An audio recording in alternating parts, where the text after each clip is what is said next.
Hello everyone, this is Psy Soldier here, continuing with our Let's Play Dominions 4, Nazca Rise of the Mummies. It is now fall in year 8 of the Ascension Wars. We have completed another level in Alteration Research. So we are now at level 8, and it looks like we have about 3 turns to go until we have level 9, at which point we will be able to cast Wish. And we should have quite a few Astral Pearls left at that point to actually utilize that spell. So we have cast Awakened Tarsk, a couple Tartaran Gates. One of our Tartaran Titans has cast Cloud Trapeze to try and receive a location a little closer to the enemy. Call of the Wild as well, and Psy has cast King of Elemental Earth, which apparently we did actually get one of the Elemental Kings. So we have a battle in Embracer. Apparently our Wraith Lord is attacking that province. I have no doubt that we have won this battle.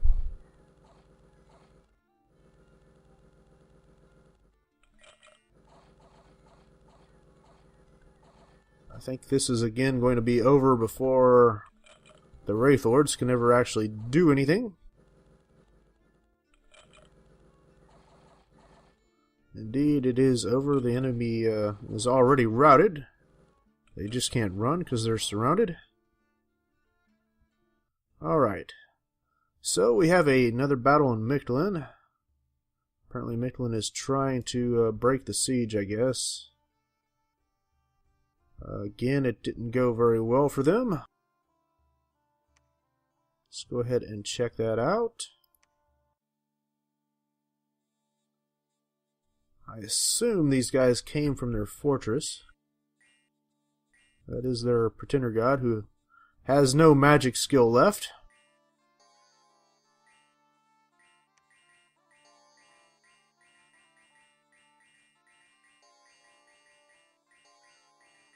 Lots of spells being cast here.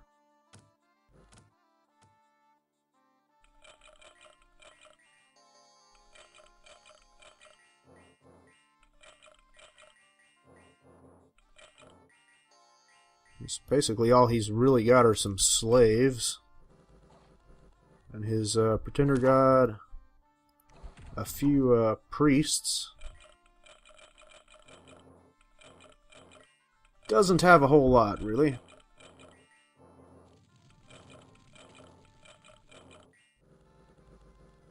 Now their pretender god can't even cast his fire shield anymore.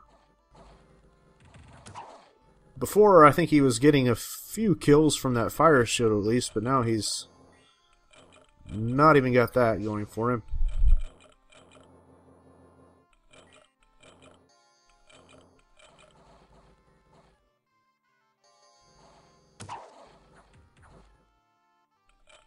I don't know if our Mound Kings are actually able to shoot the enemy from that far away or not.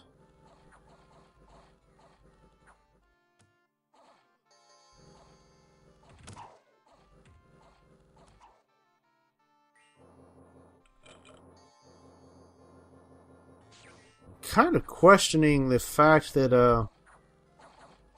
I have the Mound King set to fire and keep distance from the enemy, but it looks like after they ran out of their ammunition in that one battle I watched, they went in and tried to engage in melee, which I don't think that's right.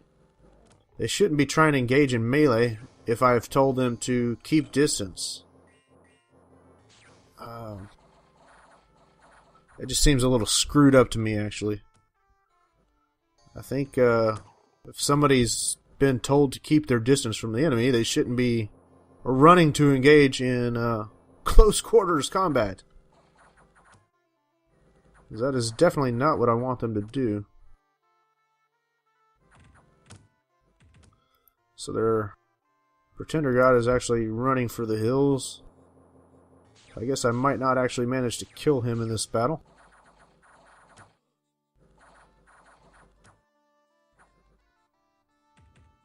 Yep, he's running for it.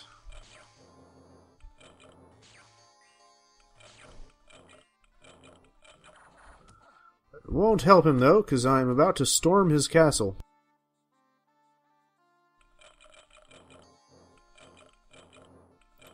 He's really got nowhere to go. Alright. So, now that we have a battle in the fortress of Mictlan, let's go ahead and take a look at this. We have captured the fortress, so we lost one Mound King. We didn't lose any of our commanders, other than that Mound King. We lost a fair amount of undead, but we did kill all of his troops, save for one. I don't know which one that would be. I guess one of the priest kings actually somehow lived. Which, I guess he could have retreated to that province. Let's go ahead and watch that battle real quick. Well, assuming that we can watch it real quick. If it looks like it's going to drag out forever, we're just going to go ahead and skip on out of there.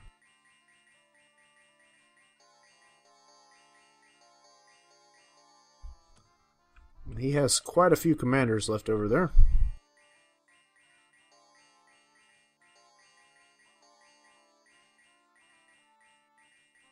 But I might actually have more commanders in my army than he does in his.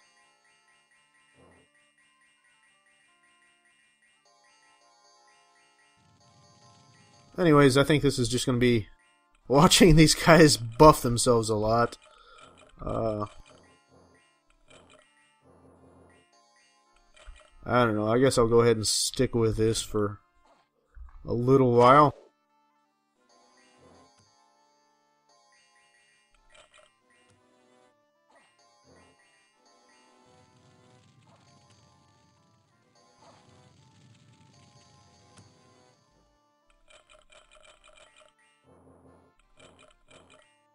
I think my skeletons actually should chew through these slaves pretty quickly.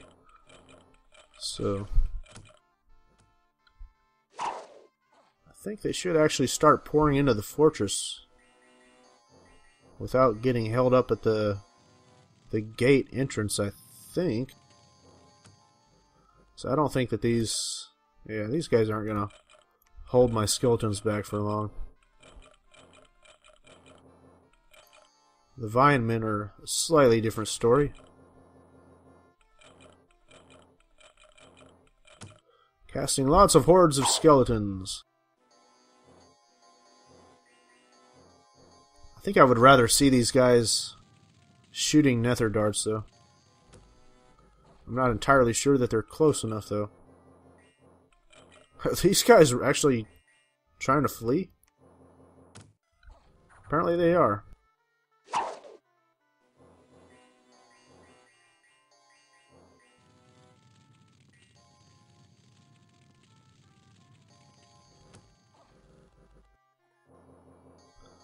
Yes, okay, so if I were the necromancer in charge of this army, I would be ordering my undead to slaughter any man that tries to flee. And these guys would already be dead, or they'd have seen their first few friends get slaughtered by their own skeletons and said, "Oh crap, I definitely don't want to run that way." I think I'll take my chances with these slaves.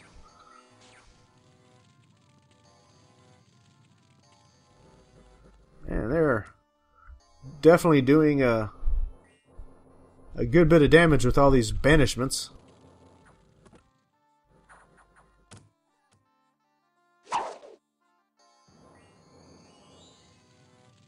Looks like some of the slaves are turning around and trying to head out of town.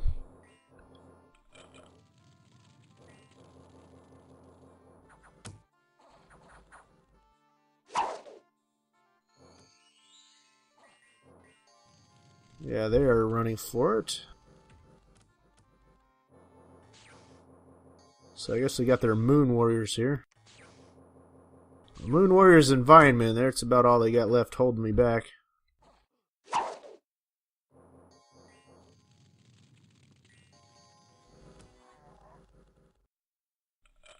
It looks like the Moon Warriors are running for it now too. So they've just got Vinemen left here. And a big snake.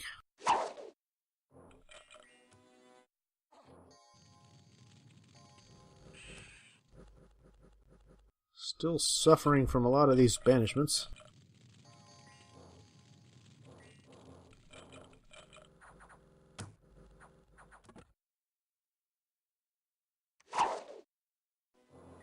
Hey, that's actually a vine ogre. No?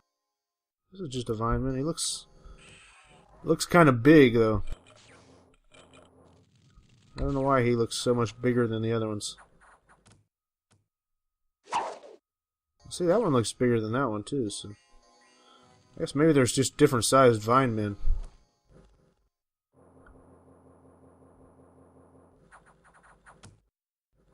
So that's about it for the vinemen now. Should start to see my undead pouring through the gates momentarily. And then, hopefully they'll start slaughtering the crap out of these guys.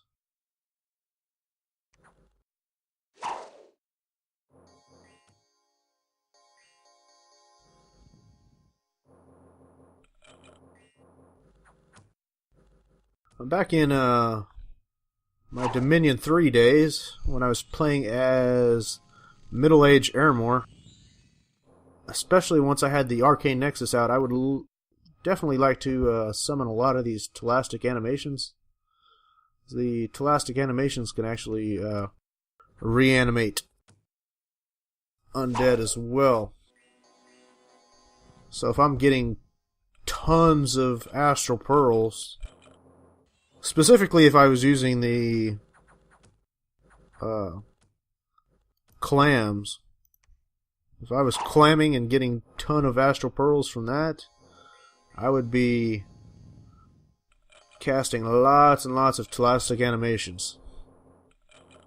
Until I'm pretty much summoning an army like this every turn. And that did happen. Quite frequently.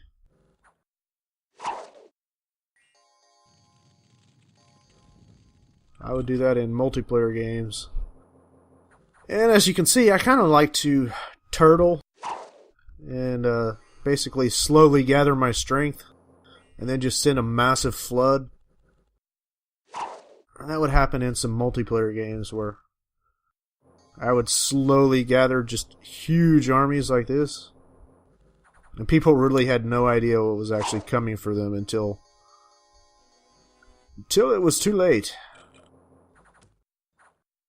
It was slightly frustrating for me sometimes because usually by that time people are like, oh, this game has been going on for too long, I want to quit. Like, let's go ahead and give the victory to so-and-so. It's like, wait a second, hold on now. I could easily take out so-and-so. I think I had, that happened, the most frustrating was in a game versus Wraithlord. Wraithlord is one of the better Dominions 3 players. And everybody is wanting to give the victory to him. And I had just insane amounts of undead I was ready to send.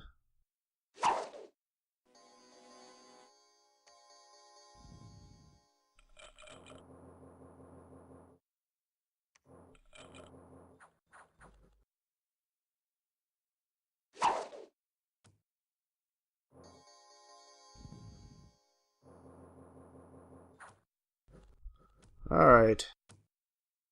I think his, most of his commanders are all fatigued out.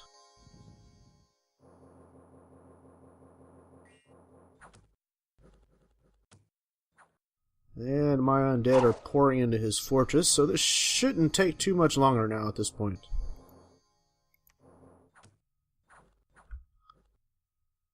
I'm not sure what I think about these gelatinous cubes. I guess they're interesting, at least. Kind of strange, though.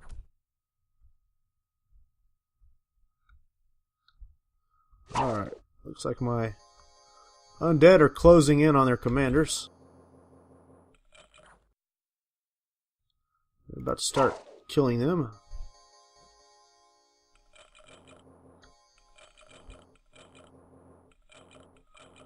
Yeah, they're not going to be able to stop them now. Banish all you like. I have plenty more coming.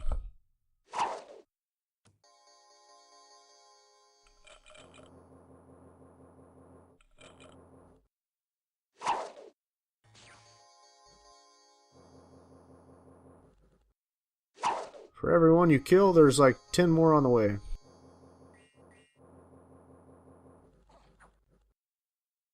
Yes, yes, that is it.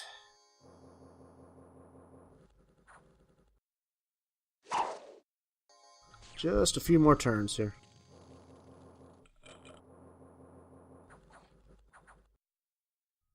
Well, these classic animations, they're resistant to damage and they're ethereal. So it might actually take a little while to kill these things. That thing should be dead any second.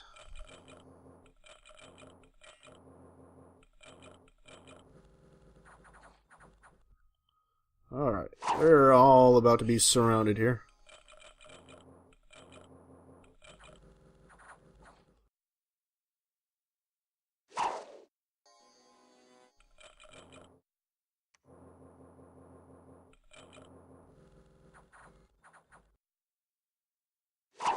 We have a nice stream of undead flooding into the fortress.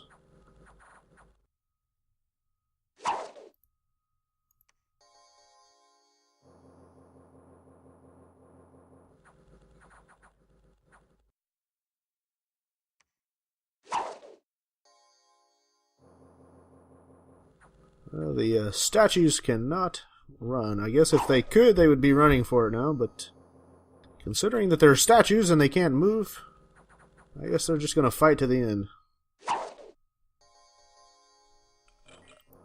They're still doing quite a bit with their banishments, though.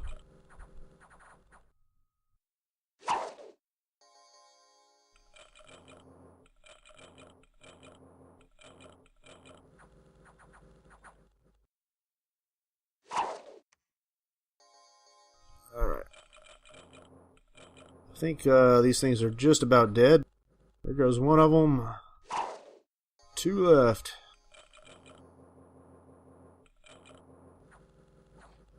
One down. One more. He's only got about 3 hit points left, so that's it's going to be the last commander remaining for Mictlan's capital. If my guys could just hit the darn thing.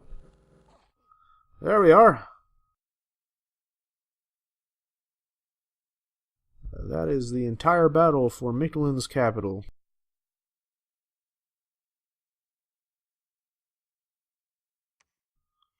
Quit the battle. It's going rather slowly after that.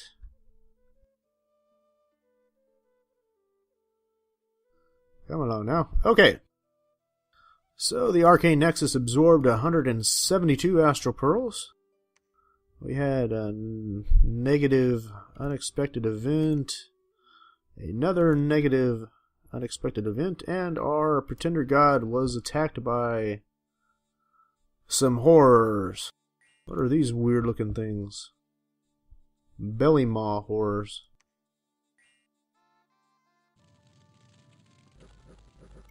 Oh!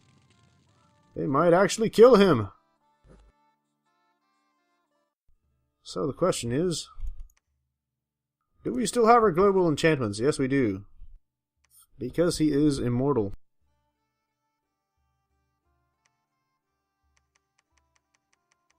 But I do believe I lost my artifacts that I had equipped.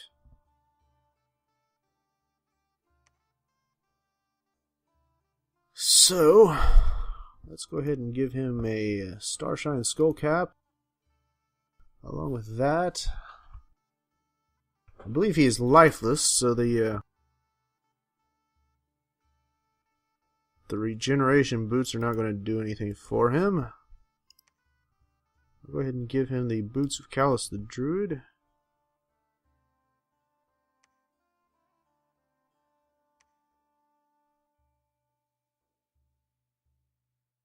And, let's go ahead and give him the Aegis, why not?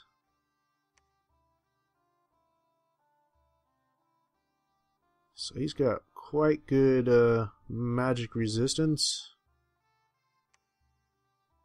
Now then, let's take a look at that battle again.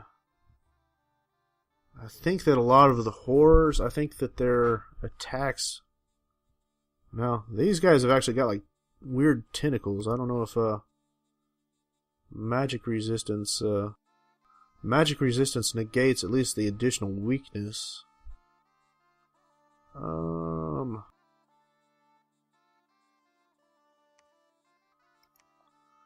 Now it does magic damage.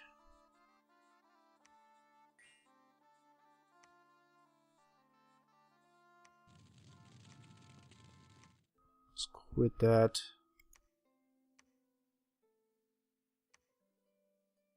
I'll go ahead and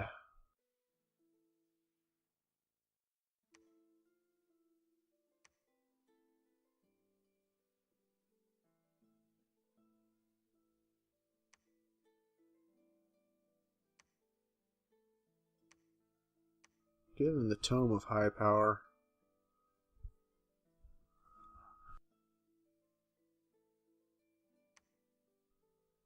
Now that would be interesting. If I use the Tartaran chains against some horrors, I might have some pet horrors, actually. That could be somewhat interesting. What are the magic resistance for those things?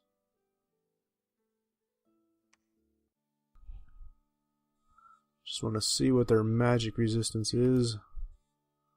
They've got about 18 magic resistance.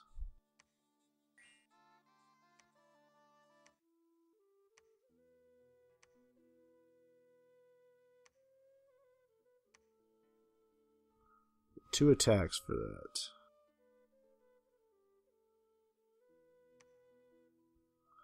I'd rather give him some sort of weapon that actually increases his defense skill.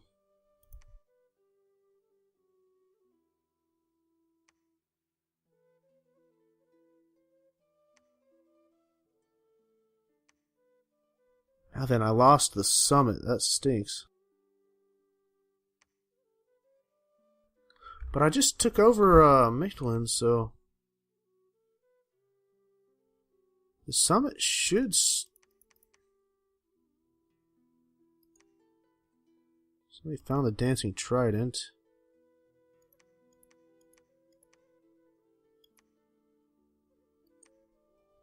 So where the heck is the summit at?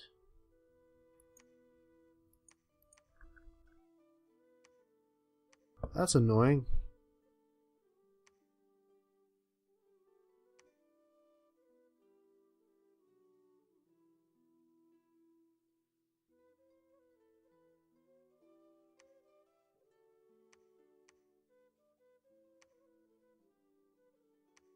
I would actually like to give my pretender god the summit.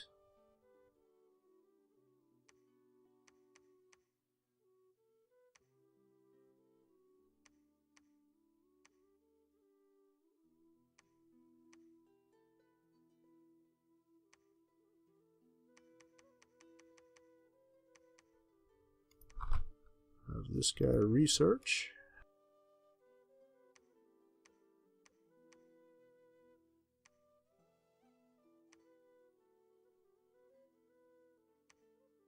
Now then, who do I have with water magic? This guy's got some water magic.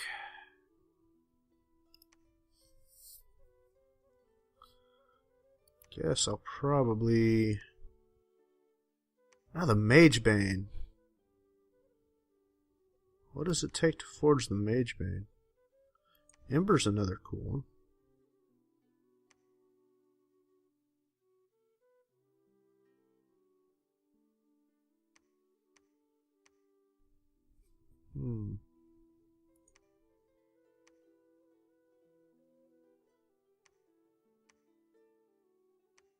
Go ahead and forge that.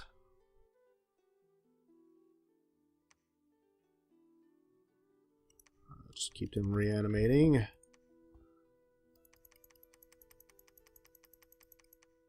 Okay, so see if he can forge anything of interest. The Mage Bane actually takes level 7 in Earth Magic.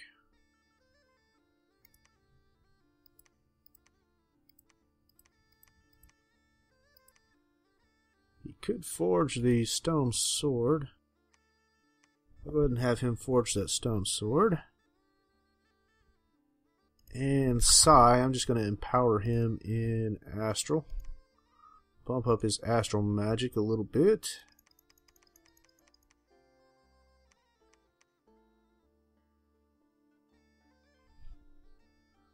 Okay. This guy here has got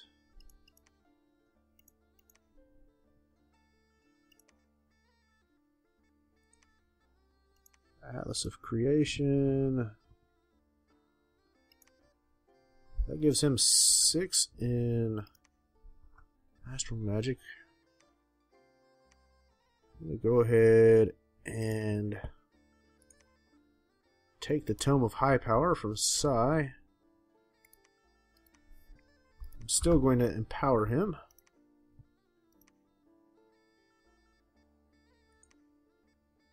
And where did that guy go? Right here. Let's give him the Tome of High Power. And with that, he can forge a Ring of Sorcery.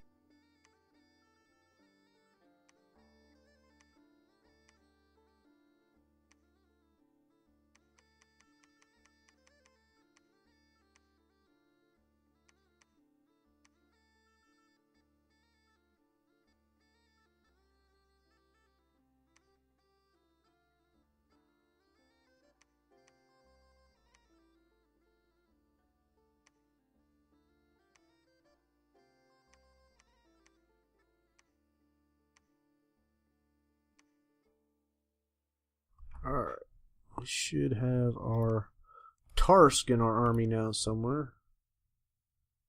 There he is, hiding behind all the Titans.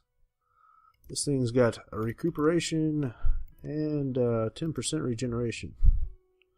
So he regenerates about 25 hit points per turn. Those things are pretty mean.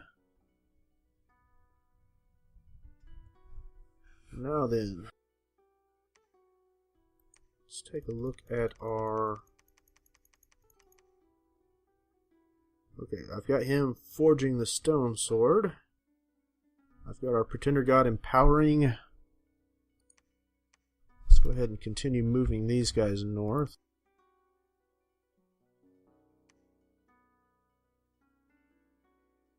I'm thinking it's highly likely that once I get them there, I'm just going to move everybody probably up to this province right here. I haven't really decided for sure who I'm going to attack yet. There's a pretty decent chance that it's going to be Man.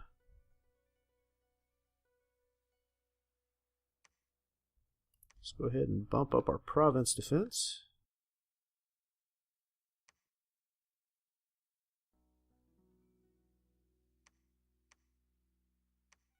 Continue sending these guys down here. Oh, no. Actually, they need to go there. They can go across to there.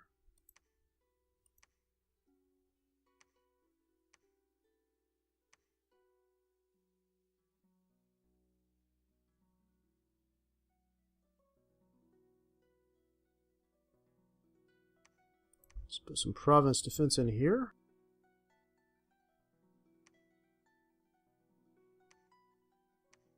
Okay, so that priest is done building a temple there, and he is ready to build one here. Let's move him right here so he can build another temple. to replace the one that burned down.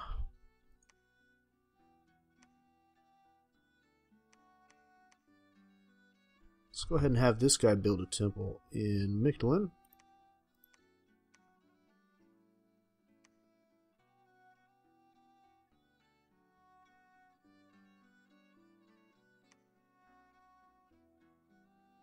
Alright. Just checking our research out here. Yeah, we are 3 turns away from Alteration 9.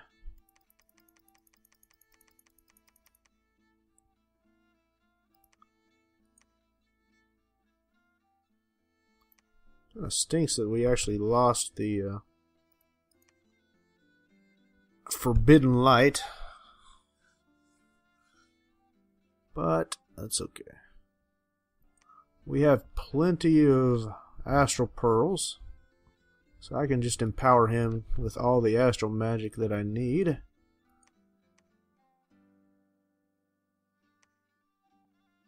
Let's go ahead and give these 2 guys some troops.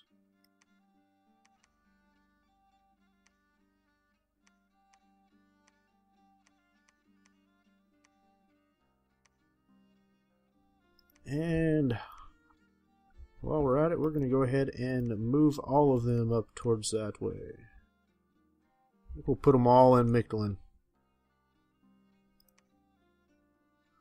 Alright, so Mictlan actually has a lot more supplies than this province does, so we're going to go ahead and move our werewolves up there too.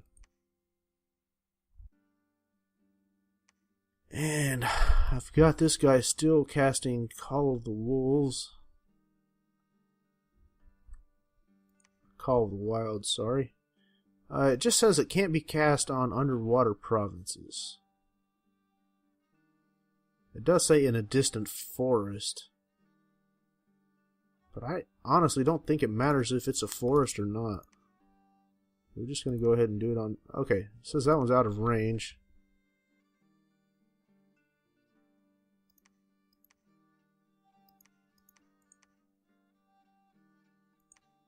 I'll give the Soulstone of Wolves to Albert here.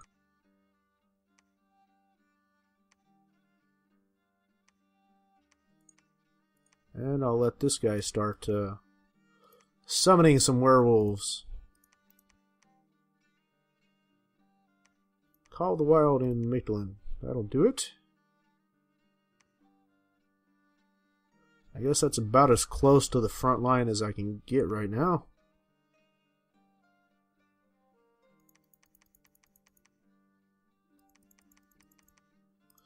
Alright, and I've got all these guys ready to move.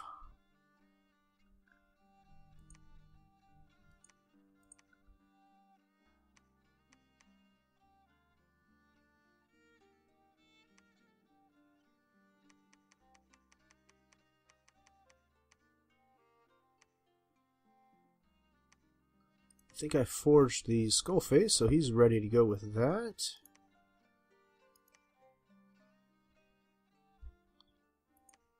And I don't seem to have much luck in actually healing this guy of his afflictions.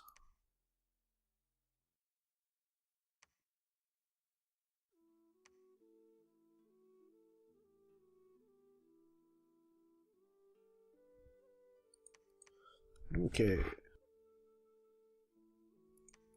Let's go ahead and move these guys on forward.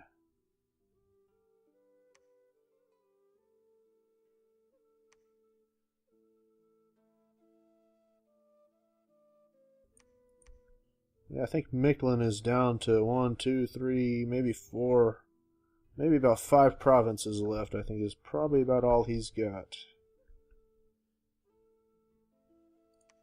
And we'll probably go ahead and take over this throne right here. I do need to name a new prophet though still.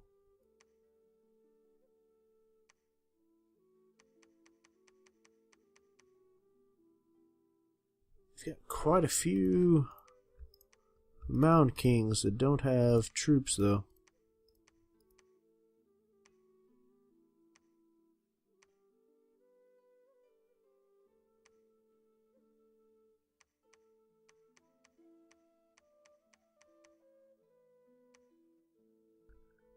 keep them there.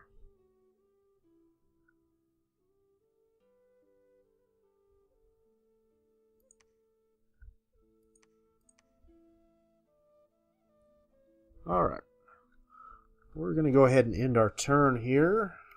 As always, if you enjoy our videos, I hope you'll like and subscribe, and we will see you again soon. Thank you very much.